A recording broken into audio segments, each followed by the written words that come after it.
పశువధపై కేంద్రం కీలక ఆదేశాలు జారీ చేసింది. దేశవ్యాప్తంగా పశువధపై నిషేధం విధించింది. ఆవులు సహా ఎద్దులు, బర్రెలు, ఒంటెలు, దూడల వధపై నిషేధం విధిస్తూ కేంద్ర పర్యావరణ శాఖ గెజిట్ నోటిఫికేషన్ విడుదల చేసింది. 3 నెలల్లో దీన్ని అమలు చేయనున్నారు. పశువులను అమ్మే వ్యక్తులు, కొనే వ్యక్తులు కేవలం వ్యవసాయ పనుల కోసమే అమ్ముతున్నట్టు, కొంటున్నట్టు లిఖితపూర్వకంగా రాసివ్వాల్సి ఉంటుంది.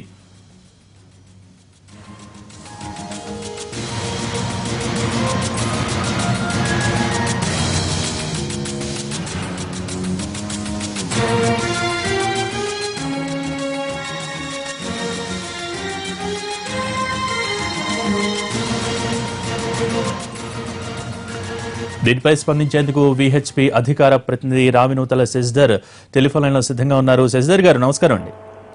నమస్కారం అండి. శశిధర్ గారు, ప్రస్తుతం కేంద్రం తీసుకున్న నిర్ణయం గోవధపై దేశవ్యాప్తంగా నిషేధం విధించడం, దీనికి సంబంధించి మీ స్పందన ఏంటండి? ఇది పూర్తిగా స్వాగతించాల్సినటువంటి పరిణామం, హర్షణీయం.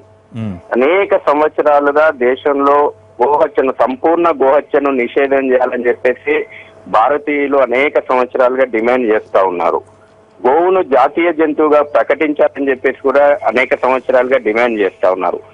ఇవాళ గోవు అనేటువంటిది, పశు సంపద అనేటువంటిది గ్రామీణ ఆర్థిక వ్యవస్థకు మూలాధారం.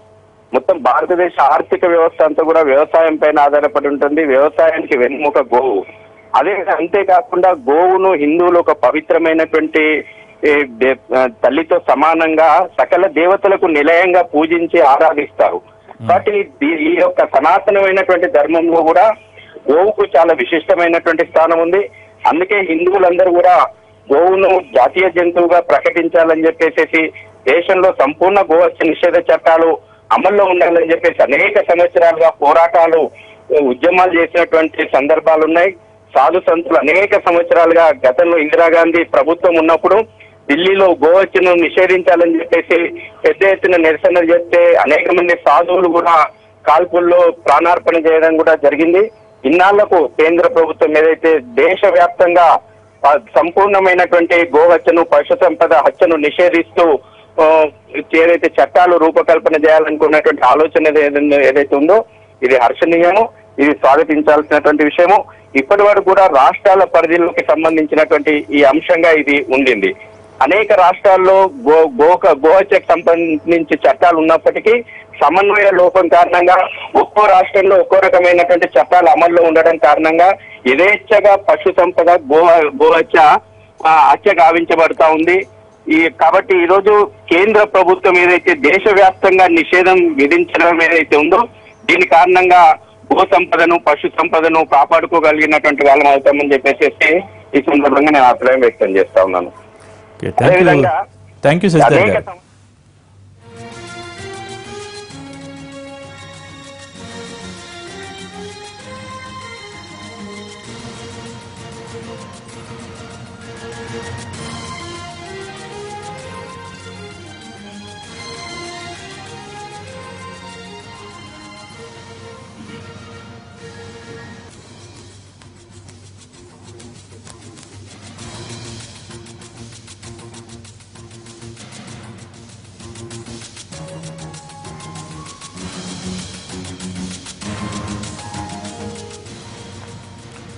పశువధపై కేంద్రం కీలక ఆదేశాలు జారీ చేసింది.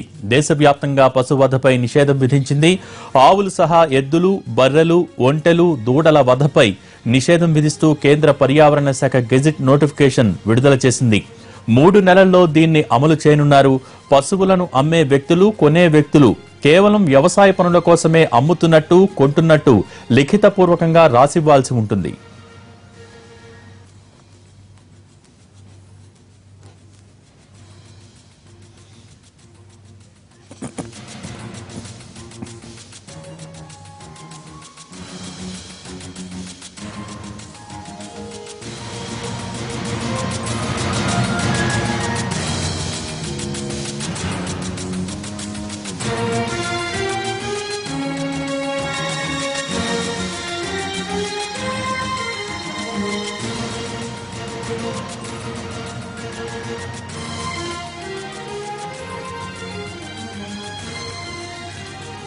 పశు విక్రయశాలలపై కేంద్రం ఆంక్షలు విధించింది.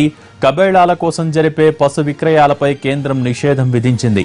ఆవులు సహా ఎద్దులు, బర్రెలు, ఒంటెలు, దూడల విక్రయాలపై ఈ నిషేధం వర్తిస్తుంది. దీనికి సంబంధించి కేంద్ర పర్యావరణ శాఖ గెజిట్ నోటిఫికేషన్ విడుదల చేసింది. 3 నెలల్లో దీన్ని అమలు చేయనున్నారు.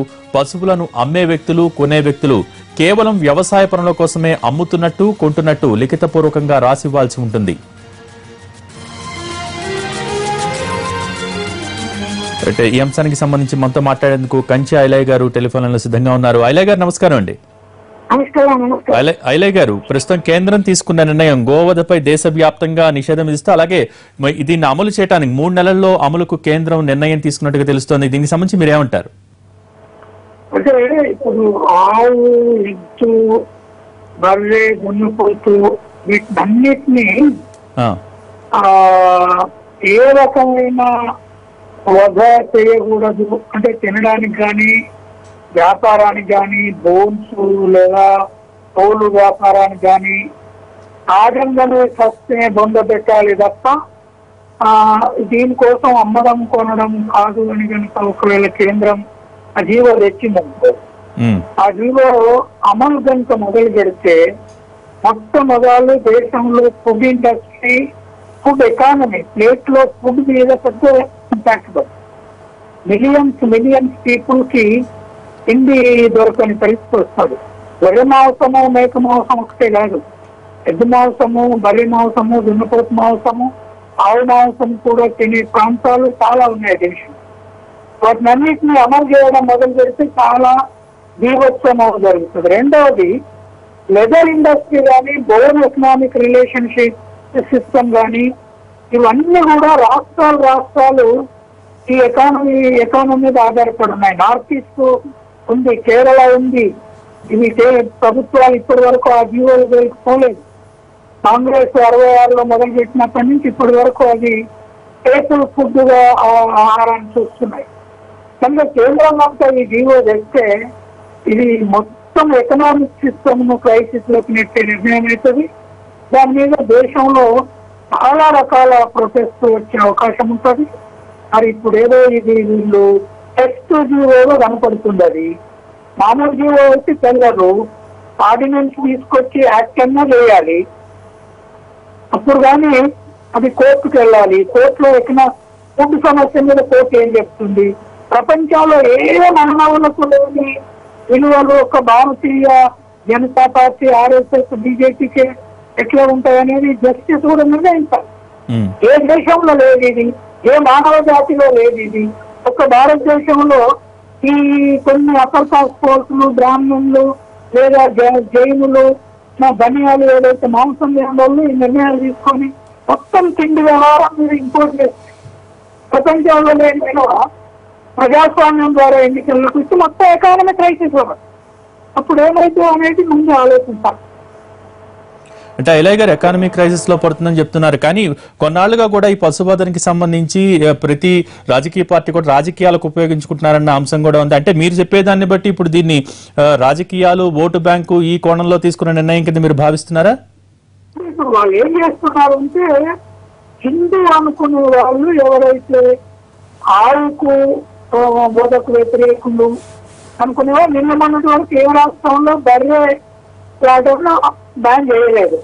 ఇవాళ జీవోలో ఉందని చెప్తున్నా. తర్వాత దున్నపోతున్నది. ఎద్దు అనేది వ్యవసాయానికి పనికొచ్చే జంతువు. వీటితో ఇంకొక పెద్ద ప్రాబ్లం ఏమొస్తుందంటే, రైతులు వీటిని దేనికి పెంచారు? ఒక పాల కోసం అయితే ఆవు పాలు తక్కువ ఉన్నాయి, బర్రెలను పాల కోసం పెంచుకుంటున్నారు. ఎడ్లను, కోడలను దేనికోసం పెంచాలి? ప్రపంచం అంతా బుల్ ఇప్పుడు ఆహారపు జంతువు. అది దున్నపోతు కూడా చాలా దేశాల్లో ఆహారపు జంతువు. నాగళ్ళు పెంచలేదు. దున్నప్పుడు రైతు ఎకనామిక్స్ లో వాటిని ఎక్కడ పెంచుకోవాలి? దానివల్ల ఏమైతుంది? ఒక నెక్స్ట్ 10 years లో గ్రామాలలో ఇప్పటికే ఆవులు లేవు, ఎడ్లు లేవు, కోడలు లేవు, కొన్ని దున్నపోతులు ఉన్నాయి, ధరలు ఉన్నాయి. మీరు మొత్తం తెలంగాణ, ఆంధ్రప్రదేశ్ ఎందుకు? ఇది ఎకనామిక్ ఎనిమల్ కానప్పుడు ఏ రైతు పెంచాడు? ఎవరు తినడానికి కాకపోతే ఎవరు తిట్టోడా పెంచుకుంటానికి? కనుక మొత్తం ఎకానమీ కొలాప్స్ అవుతుంది. ఇది వాళ్ళు ఎకానమీతో సంబంధం లేని వాళ్ళు ప్రభుత్వానికి అడ్వైజ్ ఇస్తున్నారు. ఇప్పుడు జైన్లకు ఈ ఎకానమీతో ఏం సంబంధం లేదు, వాళ్ళు అడ్వైజ్ చేస్తున్నారు. చాలా మంది బ్రాహ్మణులు పశువులు పెంచిన వాళ్ళు కాదు, వాళ్ళు ఈ సిద్ధాంతం చెప్తున్నారు. బనియాలు పశువులను పెంచిన వాళ్ళు కాదు, వాళ్ళు ఈ సిద్ధాంతకర్తలు. టీచర్లు ఎవరున్నారు దాంట్లో, ఆదివాసులు ఎవరు ఉన్నారు, దళితులు ఎవరున్నారు సిద్ధాంతం చేసేది. కనుక ఇది చాలా మానవ వ్యతిరేక విలువల్లో ఇదొక విలువ. ఈ విలువను కనుక తీసుకొచ్చి వచ్చిందనుకో మొత్తం దేశము ఎకానమీ సర్వనాశనం అవుతుంది. కొన్ని ఈ 10 ఏళ్ళు బీజేపీ అధికారంలో ఉంటే వాళ్ళే తెలుసుకుంటారు దీనివల్ల ఈ దేశం ఎక్కడికి పోతుంది. థ్యాంక్ యూ ఐలయ్య గారు.